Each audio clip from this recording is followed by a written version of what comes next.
దేశ రాజకీయాల్లో ఆసక్తికర విషయం వెలుగులోకి వచ్చింది. దేశవ్యాప్తంగా ఉన్న 30 మంది ముఖ్యమంత్రుల్లో ఏకంగా 12 మంది తమపై క్రిమినల్ కేసులు ఉన్నట్లు స్వయంగా ప్రకటించారు. ఈ సంచలన వివరాలను ఏడీఆర్ సంస్థ తాజా నివేదికలో వెల్లడించింది. ఈ జాబితాలో తెలంగాణ ముఖ్యమంత్రి రేవంత్ రెడ్డి 89 కేసులతో అగ్రస్థానంలో నిలవడం గమనార్హం. ఏడీఆర్ నివేదిక ప్రకారం రేవంత్ రెడ్డి తర్వాత తమిళనాడు సీఎం ఎంకే స్టాలిన్పై 47 కేసులు, ఆంధ్రప్రదేశ్ ముఖ్యమంత్రి నారా చంద్రబాబు నాయుడుపై 19 కేసులు ఉన్నాయని వారి అఫిడవిట్లలో తెలిపారు. కర్ణాటక సీఎం సిద్ధరామయ్యపై 13, జార్ఖండ్ సీఎం హేమంత్ సోరెన్పై 5, మహారాష్ట్ర సీఎం దేవేంద్ర ఫడ్నవీస్, హిమాచల్ ప్రదేశ్ ముఖ్యమంత్రి సుఖ్వీందర్ సింగ్లపై 4 చొప్పున కేసులు నమోదయ్యాయి.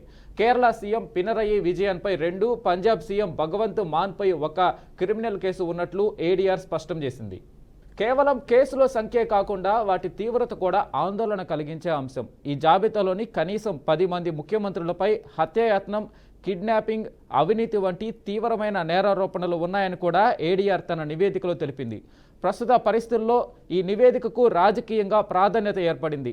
5 ఏళ్ల కంటే ఎక్కువ శిక్ష పడే కేసుల్లో అరెస్ట్ అయి 30 రోజులు జైల్లో ఉంటే ప్రధానమంత్రి, ముఖ్యమంత్రులు, మంత్రులను పదవి నుంచి తొలగించేలా కేంద్ర ప్రభుత్వం ఓ బిల్లును తీసుకువస్తున్న నేపథ్యంలో ఈ వివరాలు చర్చనీయాంశంగా మారాయి. కాగా ఆయా ముఖ్యమంత్రుల తమ ఎన్నికల అఫిడవిట్లలో పొందుపరిచిన సమాచారం ఆధారంగానే తాము ఈ నివేదికను రూపొందించినట్లు ఏడీఆర్ స్పష్టం చేసింది. ఇక దీనిపై పూర్తి సమాచారం మా ప్రతినిధి బాసిత్ అందిస్తారు. బాసిత్, చెప్పండి, ఏడీఆర్ ఇచ్చిన నివేదికకు సంబంధించి పూర్తి అప్డేట్స్ ఏంటి?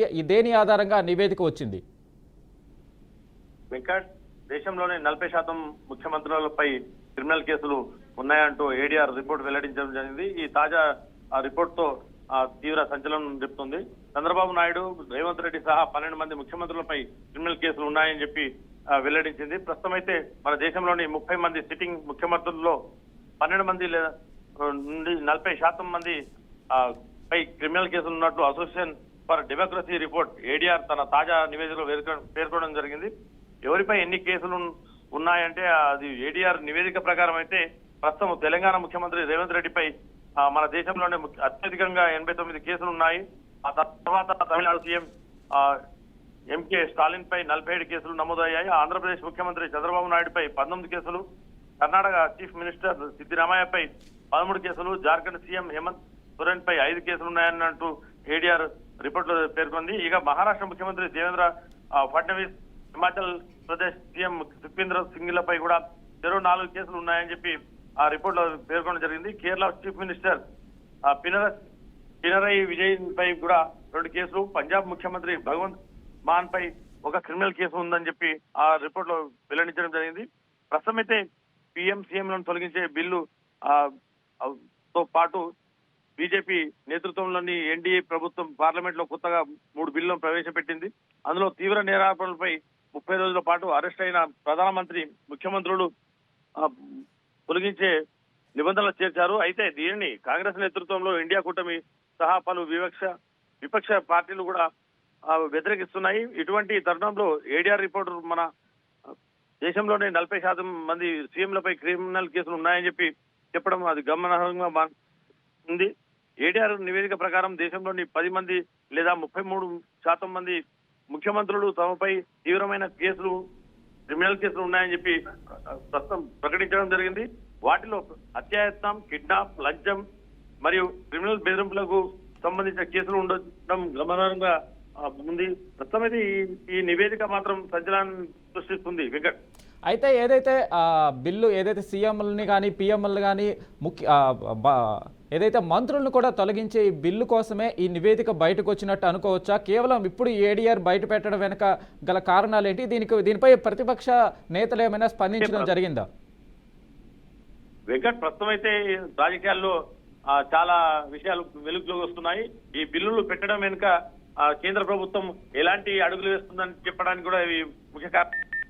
ఈ అడుగులు వేసే సమయంలోనే ఏడీఆర్ కూడా తన రిపోర్ట్ ను వెల్లడించడం, ఆ రిపోర్ట్ లో ఈ ముఖ్యమంత్రులపై ఉన్న కేసులు ఆల్రెడీ వాళ్ళు నామినేషన్ వేసే టైంలోనే అఫిడవిట్ దాఖలు చేసే సమయంలో మా మీద ఇన్ని కేసులు అని చెప్పి వాళ్ళు అఫిడవిట్ దాఖలు చేయడం జరిగింది. ఆ అఫిడవిట్లను ఆధారంగానే ఏడీఆర్ రిపోర్ట్ ఇప్పుడు బయటికి వెల్లడించడం జరిగింది. ఈ వెల్లడించిన ఈ రిపోర్ట్ తో రేపు రాబోయే కాలంలో ఈ బిల్లులు పాస్ అయితే ఎవరి భవిష్యత్తు ఎలా ఉంటుంది, రాజకీయ భవిష్యత్తు ఉంటుందా ఉండదా అని చెప్పి సందిగ్ధంలో పడ్డారు రాజకీయ నాయకులు.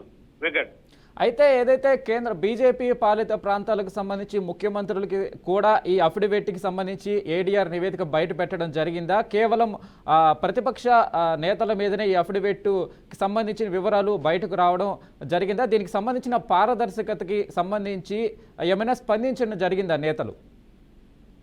అంటే ప్రస్తుతం అయితే ఈ పదవిచ్ఛేద బిల్లులపై చర్చలు ముదురుతున్న వేళ ఏడీఆర్ డేటా సంచలనం రిపోర్టు బయటికి వెల్లడించడం, దాంతో పాటుగా కొంతమంది సీఎంల పేర్లే బయటికి రావడం, మరి బీజేపీ నాయకులు కూడా పేర్లు బయటకు వస్తే బాగుండేదని చెప్పి రాజకీయ నాయకులు కూడా దాని మీద తీవ్ర విమర్శలు చేస్తున్నారు. అదే విధంగా ప్రస్తుతం దేశవ్యాప్తంగా ఉన్న ఈ ముఖ్యమంత్రుల డాటాను పూర్తి స్థాయిలో తీసి ఈ నివేదికను బయట పెడతారా లేదా అని చెప్పి ఉత్కంఠ రేపుతుంది వెంకట్. అయితే దీనికి సంబంధించి కాంగ్రెస్కి సంబంధించి కావచ్చు, ప్రతిపక్షంలో ఉన్న నేతలు కానీ వారి స్పందన ఏమన్నా ఉందా? అప్డేట్స్ ఏంటి దాని గురించి? ఏమైనా తాజా స్పందన ఏదైనా నేతలు వెలిబుచ్చడం జరిగిందా? ఏడీఆర్ నివేదిక ప్రకారం దేశంలో 10 మంది లేదా 33% ముఖ్యమంత్రుల తమపై తీవ్రమైన క్రిమినల్ ఉన్నాయని చెప్పి ప్రకటించడం జరిగింది. ఈ కేంద్ర పాలిత ప్రాంతాల్లో కూడా ప్రస్తుతం 30 మంది సిట్టింగ్ ముఖ్యమంత్రితో గత ఎన్నికల్లో పోటీ చేయడానికి ముందే వీళ్ళు ఎలక్షన్లో తమ అఫిడవిట్లను దాఖలు చేయడం, అలాంటి విషయాలపై కూడా కాంగ్రెస్ ప్రస్తుతం అయితే దాని మీద చర్చ కొనసాగుతుంది. ఎవరిపై ఎన్ని కేసులు ఉన్నా కానీ ముఖ్యమంత్రి రేవంత్ రెడ్డిపై మన దేశంలో అత్యధికంగా 89 కేసులు ఉండడం, ఆ తర్వాత తమిళనాడు సీఎం ఎంకే స్టాలిన్ పై 47 కేసులు ఉండడం తీవ్ర సంచలనం రేపుతుంది.